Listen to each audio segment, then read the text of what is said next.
Nalgonda medical కాలేజీలో మరొకసారి ragging కలకలం రేపుతోంది. వారం రోజుల వ్యవధిలో రెండోసారి జూనియర్ విద్యార్థులను సీనియర్లు వేధించడం ఆందోళన కలిగిస్తోంది. కొద్ది రోజుల క్రితం తమను సీనియర్లు ర్యాగింగ్ చేశారని జూనియర్లు ఫిర్యాదు చేయగా విషయం బయటకు రాకుండా జాగ్రత్తలు తీసుకున్నారు మేనేజ్మెంట్. ఇక మొదటిసారి ఫిర్యాదు పట్ల ప్రిన్సిపల్ నిర్లక్ష్యంగా వ్యవహరించడం వల్లే మరొకసారి సీనియర్లు బరితెగించారని విమర్శలు వినిపిస్తున్నాయి. ఇదంతా నార్మల్, సీనియర్లకు ఈగో ఉంటుంది అంటూ బాధిత విద్యార్థులతో ప్రిన్సిపల్ చేసిన కామెంట్లు జూనియర్ విద్యార్థులను మరింత కలవరపెడుతున్నాయి. మరిన్ని వివరాలను మా ప్రతినిధి విజయభాస్కర్ మనకు అందిస్తారు.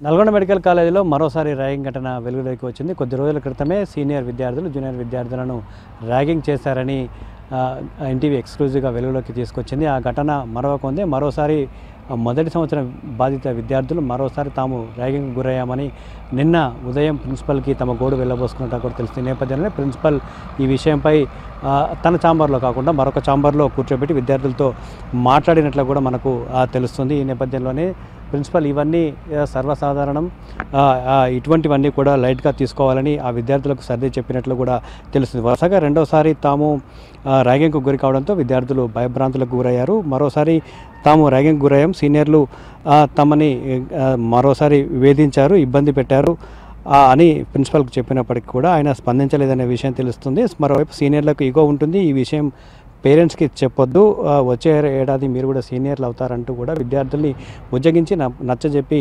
పంపించినట్లు కూడా తెలుస్తుంది. గత ఈ నెల 5వ తేదీన ఎన్టీవీ ఎక్స్క్లూజివ్గా మెడికల్ కాలేజ్ ర్యాగింగ్ విషయాన్ని బయటపెట్టింది.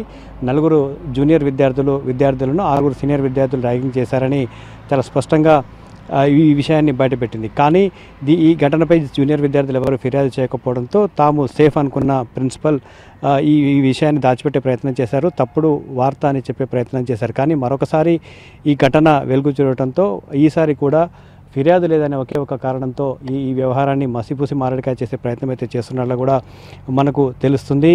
గత ఏడాది కూడా ఎన్టీవీ ఎక్స్క్లూజివ్గా ఈ ర్యాగింగ్ విషయాన్ని బయటపెట్టింది, ఆడియోలతో సహా వీడియోలతో సహా బయటపెట్టింది. ఈ క్రమంలోనే 5 విద్యార్థులపై సస్పెన్షన్ వేటుపడింది. కానీ ఈ సంవత్సరం మొదటి సంవత్సరం విద్యార్థులు వచ్చిన వెంటనే ర్యాగింగ్కి సంబంధించిన యాంటీ ర్యాగింగ్ కమిటీ సమావేశం కావడం, విద్యార్థులకి అవగాహన కల్పించడంలో ప్రిన్సిపల్తో సహా కాలేజ్ మేనేజ్మెంట్ పూర్తిగా విఫలమైంది. ఈ నేపథ్యంలోనే గత నెల చివరి వారంలో ర్యాగింగ్ మొదలైంది. విద్యార్థులు వచ్చిన వారం రోజులకే సీనియర్లు ర్యాగింగ్ చేయడం మొదలుపెట్టారు. అది భరించలేని విద్యార్థులు కేర్ టేకర్ ద్వారా ప్రిన్సిపల్కు ఒక లేఖ కూడా రాశారు. ప్రిన్సిపల్కు లేఖ కేర్ టేకర్ ద్వారా అందిన ప్రిన్సిపల్ లెటర్ తీసుకొని వాటిని తమ వద్ద ఉంచుకొని విద్యార్థులతో పాటు కేర్ టేకర్తో కూడా మాట్లాడి విద్యార్థుల వద్ద ఉన్న ఎవిడెన్స్ కావచ్చు, ఇటు కేర్ టేకర్ దగ్గర ఉన్న ఎవిడెన్స్ కావచ్చు, ఇవన్నీ కూడా తన వద్ద పెట్టుకున్నట్లు కూడా తెలుస్తుంది.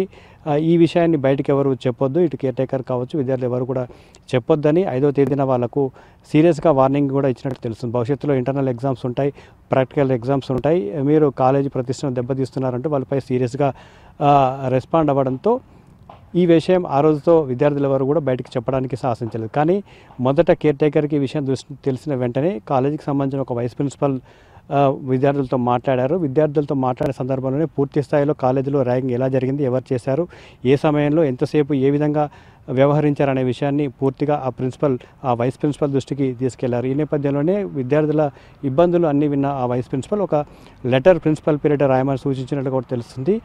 ఆ వైస్ ప్రిన్సిపల్ సూచన మేరకు ఒక లెటర్ని విద్యార్థులు తమ పడిన ఇబ్బందులన్నీ కూడా ఒక లెటర్ రూపంలో రాసి కేర్ టేకర్ ద్వారా ప్రిన్సిపాల్కి అందించే ప్రయత్నం చేశారు. ఈ విషయం తెలుసుకున్న తర్వాత ఆ లెటర్ని కేర్ టేకర్ దగ్గర నుంచి కలెక్ట్ చేసుకున్న ప్రిన్సిపల్ ఈ మొత్తం ర్యాగింగ్ వ్యవహారాన్ని కూడా దాచిపెట్టే ప్రయత్నం అయితే చేసినట్లు కూడా తెలుస్తుంది. ఆ తర్వాత ఎవరైతే బాధిత విద్యార్థులు ఉంటారో వారందరినీ కూడా వరుసగా శనివారం ఆదివారం సెలవులు కావడంతో వాళ్ళ ఇంటికి వెళ్ళాలని సూచించడంతో పాటుగా సీనియర్ విద్యార్థులను కూడా ఇంటికి పంపించే ప్రయత్నం కూడా చేసినట్టు కూడా తెలుస్తుంది. అయితే ఇదంతా జరిగినా ఎలాంటి చర్యలు లేకపోవడంతో మరోసారి సీనియర్ విద్యార్థులు రెచ్చిపోయినట్లు కూడా తెలుస్తుంది. మొన్న నైట్ జూనియర్ విద్యార్థులపై సీరియస్గా మరోసారి ర్యాగింగ్కు ప్రయత్నం చేశారు. దీంతో హడలెత్తిన పిల్లలంతా కూడా వైద్య విద్యార్థులంతా కూడా నిన్న ప్రిన్సిపల్ దృష్టికి తీసుకెళ్లారు. అయితే ఈ ర్యాగింగ్ వ్యవహారంపై మొదటి నుంచి కూడా జిల్లా యంత్రాంగం సీరియస్గా ఉంది. కలెక్టర్ ఇప్పటికే కాలేజీకి సంబంధించిన సీసీ ఫుటేజ్ అంతా కూడా కలెక్ట్ చేయమని చెప్పారు. దాన్ని పూర్తిగా సమగ్రంగా విచారణ జరుగుతుంది. అయితే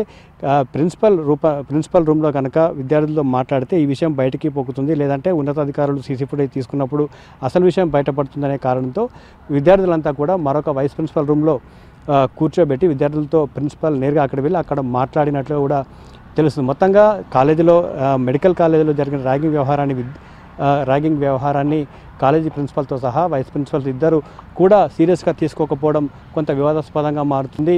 ఖచ్చితంగా ఇప్పటికే ఒకసారి ర్యాగింగ్ జరిగి బాధిత విద్యార్థులుగా ఉన్న విద్యార్థులు ఫిర్యాదు చేసినప్పటికీ స్పందన లేకపోవడంతో రెండోసారి కూడా ర్యాగింగ్కి చేయబడ్డారు.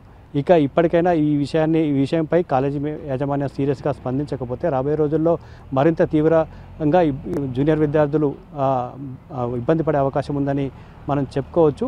మొత్తంగా విద్యార్థులు పేరు చెప్పడానికి కావచ్చు, నేరుగా ఫిర్యాదు చేయడానికి ఇబ్బంది పడుతున్న మొదటి సంవత్సరం విద్యార్థుల్ని ఖచ్చితంగా రక్షించాల్సిన అవసరం ఉంది. ర్యాగింగ్ బారిన పడకుండా చూడాల్సిన అవసరం అయితే ఉంది. దీనిపై జిల్లా యంత్రాంగం సీరియస్గా దృష్టి సారించాలని వాళ్ళు విజ్ఞప్తి చేస్తున్నారు. వాళ్ళ పేరెంట్స్ కూడా ఇదే విషయాన్ని చెప్తున్న పరిస్థితి అయితే ఉంది.